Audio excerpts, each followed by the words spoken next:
Thank you for joining us. Of course. Tell us a little bit about your jobs here at Freedom High School and how you arrived here, where you were before that. Sure, absolutely. I've been at Freedom here for 7 years now. I teach English. My first year I taught 11th grade and 9th grade English, and then I realized I was much better with the 9th graders and enjoy teaching them, unlike some people who find them a little rambunctious. And so I've taught 9th grade English honors and English academic for the last 6 years, and then I also coach cross country and track and field here. Prior to coming to Freedom, I was at William & Mary. I went there for grad school where I earned my Master's of Education in Teaching and then also got my certification to teach English 6 through 12. Before that, I was at UVA, Wahoo, and I actually went to high school in Virginia as well for my last 3 years in Prince William County at Forest Park. Okay. You coach and teach. Do you find some similarities in what you, in both those professions? Oh, absolutely. I try to teach like I coach because I think we all have this natural inclination when we're working with smaller groups, like you would on a team with coaching, to differentiate, to try to meet the needs of your athletes. And if you can take that same philosophy into the teaching classroom, it's a little potentially more effective than seeing it as an entire classroom of students. And I think my approach to building relationships is certainly the same in both, that I try to create really strong relationships in the classroom and in the track and field and cross country setting. Have you always been a runner? I have. When I was in 7th grade, I was cut from the softball team, and my twin sister made it, so of course that was a big to-do in our household.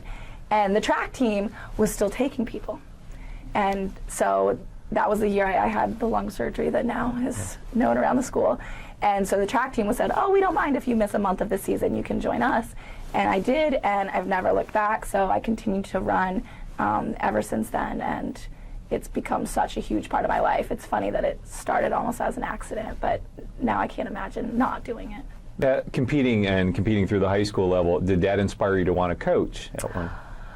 I didn't realize it at the time. Looking back, I think from an adult perspective, I can see how much he kind of led me down this path. And he still coaches, so we still see him every other weekend or so at our meets. And he's not surprised at all. When did you decide or figure out you wanted to teach?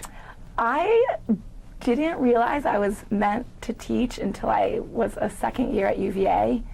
My twin sister had always wanted to teach, and I'd always kind of made fun of her for it. The typical things people say about teaching. And in high school, I think it's hard to even see teaching as a profession because the teachers are so close to you. And it wasn't until I was in college and I looked at my resume and realized that every single experience I'd ever had and every single meaningful activity I was engaged in involved kids. And so it was that light bulb moment, oh, I guess I should be a teacher.